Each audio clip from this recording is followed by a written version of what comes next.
Shalom, this is Rabbi Lang, and here's a thought for the week. Wow, what an enormous supportive community. We all got together, 400 donors, partners in Chabad, to raise the budget for a significant portion of the budget of our yearly budget this past Tuesday and Wednesday. Thank you for all that were part of it. If you haven't gotten a chance, you can still be part of it. This is actually the portion of the week that we are told everyone donated to build the first shul in the desert called the Mishkan, the Tabernacle. Gold, silver, copper. People gave so much so that there was too much money. They said, stop donating. I don't think a synagogue has ever done that ever since. Stop, we have too much. But that's what happened this week. We had tremendous support from the community and partnership with all of you.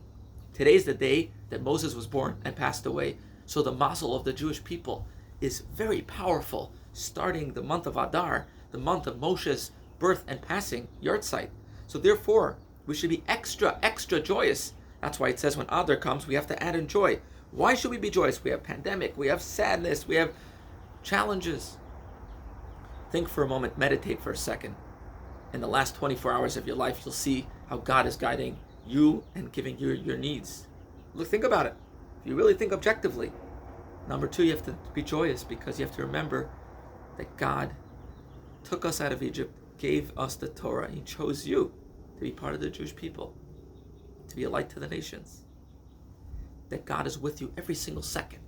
There's nothing more secure and joyous than that. So let us remember that, add in joy, and quite frankly, sometimes you have to push yourself to be joyous. When you see all the reasons not to, strengthen our trust in God and act joyous until you feel it. That's another point. And bring joy to others. Bring joy to yourself. Bring joy to your spouse. Bring joy to your children, your grandchildren, to your friends. Try to bring joy to people around you. You'll see it'll help. It'll come back to you. We're a week from Purim. I would like to invite everyone next week, the 26th of February, 11:30 to 1:30 at Mission Oaks Park. We're going to have New York deli style sandwich, pastrami, corned beef, curbside pickup. You can stay in your car, hear the Megillah, and celebrate Purim in a safe way. Until then, I wish you a great Shabbat. Candle lighting today is 5:26.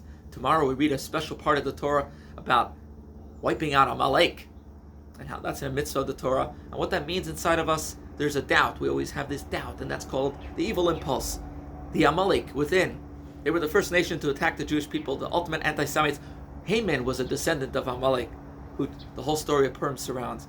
So just like back then, everything turned upside down. Instead of Haman killing the Jews, Queen Esther, was able to help bring the miracle of Purim, and therefore everything switched around. So I wish everything should switch around in the world today. From a time of challenge and a time of pandemic, we should go to the greatest joy, the coming of the Mashiach, and then we will be able to use all our resources, that God will bless everyone with wealth, as He did when the Jewish people left Egypt. They were filled with wealth and treasures from Egypt. Right now, before the Mashiach comes, we're going to also have a lot of wealth, starting with gold, silver, copper, all those things mentioned in the Torah.